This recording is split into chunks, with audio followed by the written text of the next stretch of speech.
अस्सलाम वालेकुम अज़ीज़ तलबा व तालिबात। आज हम सबक नंबर 5 लिफ्टैनी की मुश्किलें, इस सबक के सवालात यानी उसकी सरगर्मी हल करने जा रहे हैं। इससे कबल के वीडियो में हमने इससे कबल के असबाक़ की सरगर्मी हल की थी, और जैसे कि सवाल नंबर है यानी सरगर्मी नंबर 1 अलीफ़ दर्ज दरसी इक़्तिबास का बग़ौर मुताला करके दी हुई सरगर्मियाँ हिदायत के मुताबिक मुकम्मिल कीजिए। तो ये पैराग्राफ है आपका 7 मार्क्स का, जिसमें पहली सरगर्मी है आपकी दर्ज झैल जदूली खाका मुकम्मिल कीजिए। तो इसमें ड्रिल के अहकामात वाले सवाल दिए गए हैं, जिसमें 4 नुकात आपको लिखना है 2 मार्क्स के लिए। तो यहाँ पर आपको नीचे ऑप्शन दिए गए हैं ड्रिल के अहकामात नंबर 1, नंबर 2, नंबर 3 और नंबर 4। तो अहकामात कौन कौन से हैं वो हमको देखना है। तो देखिए अज़ीज़ तलबा, यहाँ पर आप तीसरी लाइन में देखिए, यहाँ पर ड्रिल के अहकामात दिए गए हैं। जैसे कि नंबर 1 सीधे देखो, नंबर 2 थोड़े ऊपर बाजू हिलाओ, और उसके बाद है मक्खी मत उड़ाओ और छाती बाहर। इस तरह के 4 अहकामात हमको इस ड्रिल के अहकामात में लिखना है, ठीक है। चलिए, इसके बाद दूसरी सरगर्मी दी गई है दर्ज झैल जुमलों के लिए सही मुतबादिल जवाब तलाश करके लिखिए। तो इसके 4 यहाँ पर जो है ऑप्शन दिए गए हैं। सरगर्मी हमारी कुछ इस तरह से है। कंपनी कमांडर साहब ने फरमाया। 4 ऑप्शन दिए गए हैं अलीफ़, बे, जीम और दाल। अलीफ़ दिया गया है कैडेट नंबर 15 कॉलर पर एक सिया ज़र्रा। बे कैडेट नंबर 15 कॉलर पर एक सफ़ेद ज़र्रा।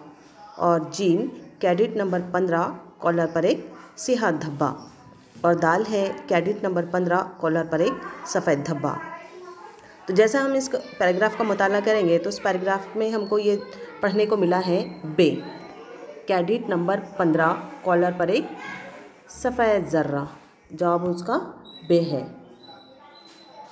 देख सकते हैं आप, ठीक है। चलिए, इसके बाद दूसरी सरगर्मी हम देखेंगे। कान का खुद हिलना मंशाए फितरत नहीं और वहाँ तक हाथ ले जाना। ऑप्शन है 4। अलिफ़ मंशाए कर्नल नहीं, मंशाए मेजर नहीं, जीम मंशाए कैडेट नहीं, दाल मंशाए फितरत नहीं। तो अब इसका सही ऑप्शन तलाश करने के लिए हमको पैराग्राफ का मुताला करना पड़ेगा। तो देखिए, और ये लाइन आपको पैराग्राफ में पढ़ने को मिलेगी। इन सब में हिलो मत के हुक्म पर अमल करना अज़ाब अज़ीम था। सीधे बुत बने खड़े हैं, कान पर खुजली महसूस होती हैं। अब हाथ को जुम्बिश देना जुर्म है, कंधा कान तक नहीं पहुंच सकता। कान का खुद हिलना मंशाए फितरत नहीं और वहाँ तक हाथ ले जाना मंशाए सार्जेंट नहीं। क्या दिया गया है उसमें? मंशाए सार्जेंट नहीं। ऐन उस वक्त एक मक्खी नाक पर नाजिल होती है। मक्खी को फना करने की बेपनाह ख्वाहिश में पैदा होती है, लेकिन सार्जेंट से आँख बचाना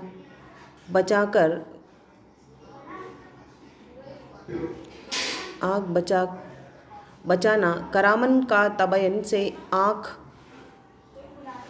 बचाना है। मक्खी पर दस्त दराजी का ख्याल आता है तो सार्जेंट गोया हाथ हिलाने के ख्याल ही को देख लेता है और अपनी गैर तालीम याफ्ता तबके की अंग्रेज़ी में चिल्ला उठता है, डोंट किल नो फ्लाई, यानी मक्खी मत मारो।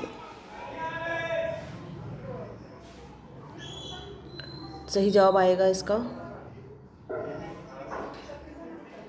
मंशाए फितरत नहीं, दाल। यहाँ पर देखिए, मंशाए फितरत नहीं, ये वहाँ पर, ठीक है। चलिए, इसके बाद है तीसरी सरगर्मी।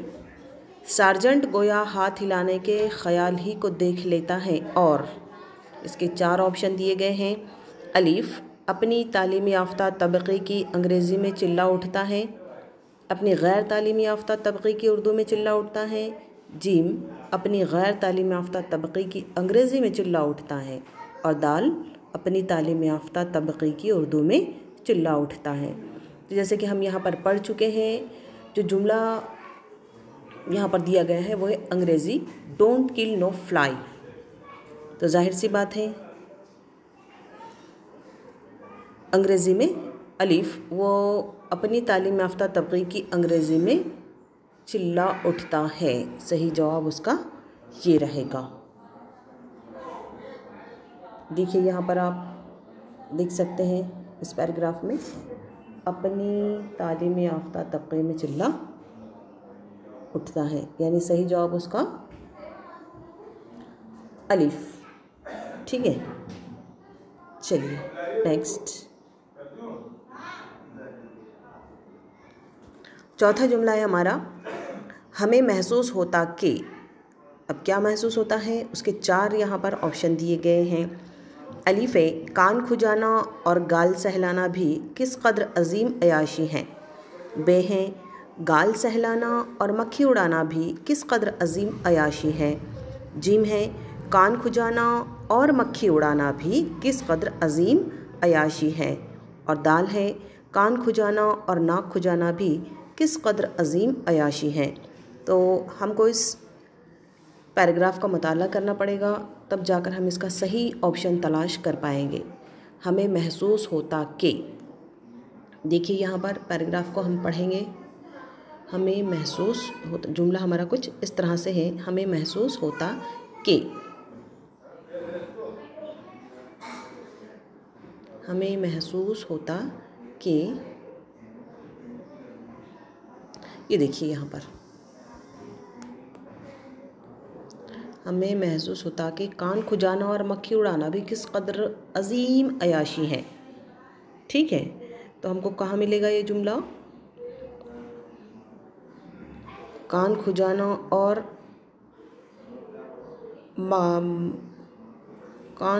और मक्खी उड़ाना भी किस कदर अजीम अयाशी है।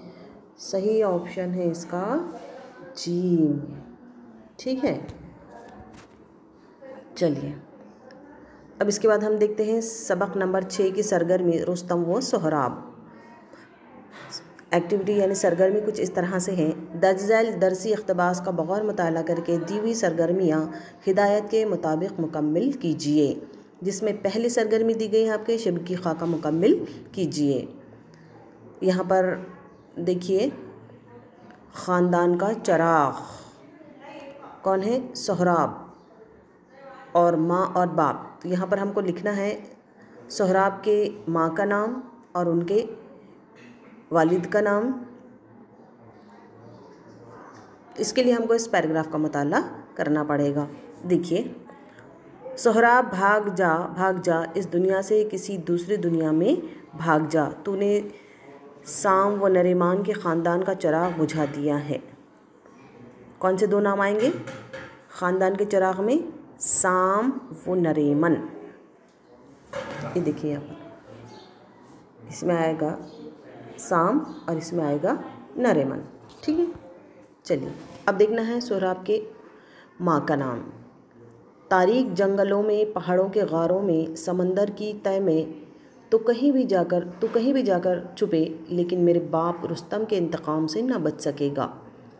बाप का नाम आया है यहाँ पर रुस्तम, ये देखिए। ठीक है, यहाँ पर लिखेंगे हम रुस्तम। चलिए इसके बाद हम आगे बढ़ेंगे। बच सकेगा, रुस्तम चौंक कर खड़ा हो जाता है। क्या कहा तुम, रुस्तम का बेटा है सोहराब? हाँ।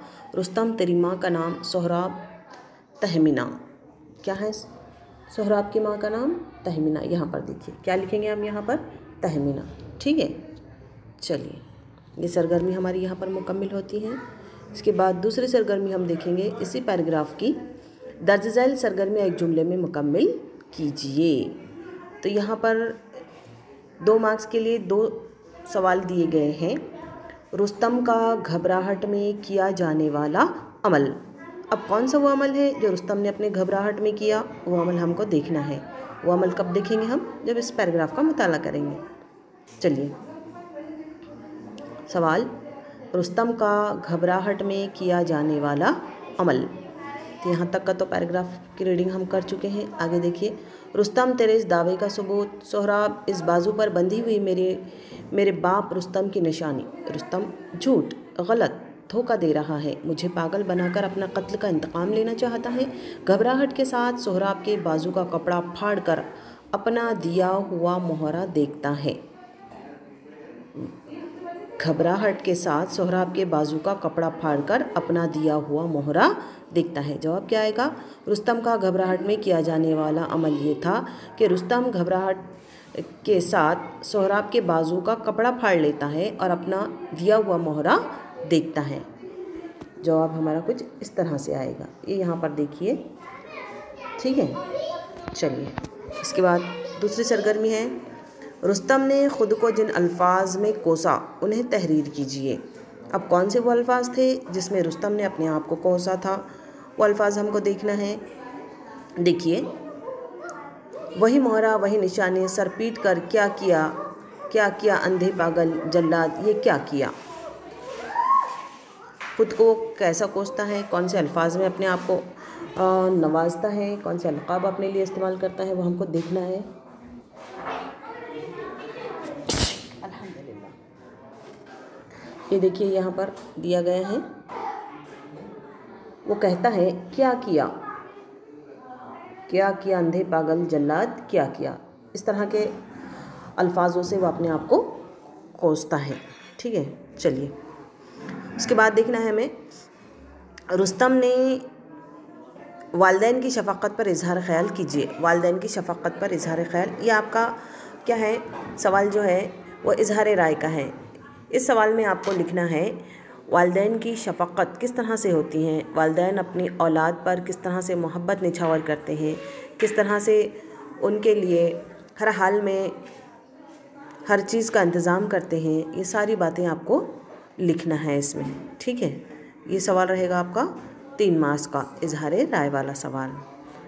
चलिए, इस पैराग्राफ में हमने रुस्तम व सोहराब और लेफ्टनी की मुश्किलें, ये 2 सबक के सरगर्मी हल की है। इंशाल्लाह अगले वीडियो में हम सबक नंबर 7 दीवार चीन के साए में सरगर्मी का मुताला करेंगे।